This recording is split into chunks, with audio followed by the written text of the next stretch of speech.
Hey guys, it's Miss Parikh again. Just picking up where we left off in the second part of the Lorax. So remember, the Lorax had seemingly disappeared, but he's back. But the next week he knocked on my new office door. He snapped, "I'm the Lorax who speaks for the trees, which you seem to be chopping as fast as you please.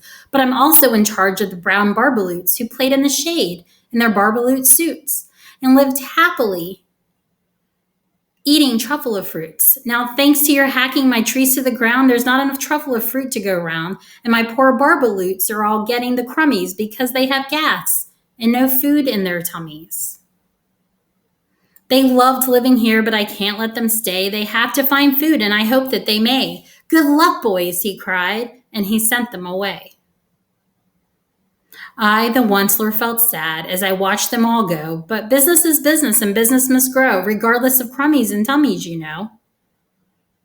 I meant no harm. I most truly did not. I had to grow bigger, so bigger I got. I biggered my factory. I biggered my roads. I biggered my wagons. I biggered the loads. Of needs I shipped out, I was shipping them forth to the south, to the east, to the west, to the north.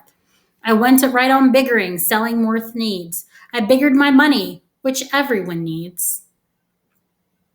Then again he came back. I was fixing some pipes when that old nuisance Lorax came back with more gripes. "I am the Lorax," he coughed and he whiffed. He sneezed and he snuffled. He snarled and he sniffed.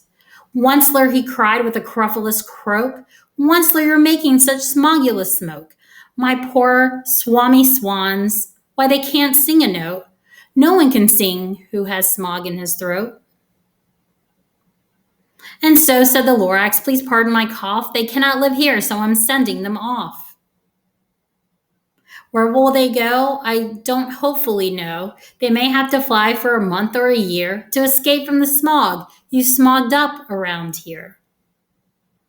"What's more," snapped the Lorax, his dander was up, "let me say a few words about gluppity glup. Your machinery chugs on day and night without stop, making gluppity glup and schloppity schlop. And what do you do with this leftover goo? I'll show you, you dirty old Onceler man, you. You're glumping the pond where the humming fish hummed. No more can they hum, for the gills are all gummed. So I'm sending them off, and their future is dreary. They'll walk on their fins and get woefully weary, in search of some water that isn't so smeary." And then I got mad. I got terribly mad. I yelled at the Lorax, "Now listen here, Dad. All you do is yap yap. Bad, bad, bad, bad. Well, I have my rights, sir, and I'm telling you, I intend to go on just doing what I do.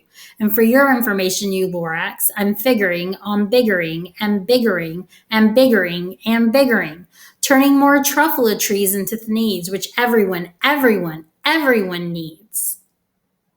And at that very moment, we heard a loud whack. From outside in the fields came a sickening smack of an axe on a tree. And we heard the tree fall, the very last truffle tree of them all. No more trees, no more needs, no more work to be done. So in no time, my uncles and aunts, everyone, all waved me goodbye. They jumped into cars and drove away under the smoke-smuggered stars.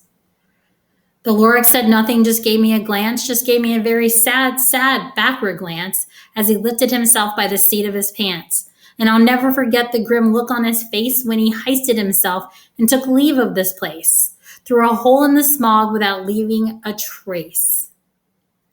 And all that the Lorax left here in this mess was a small pile of rocks with one word, unless.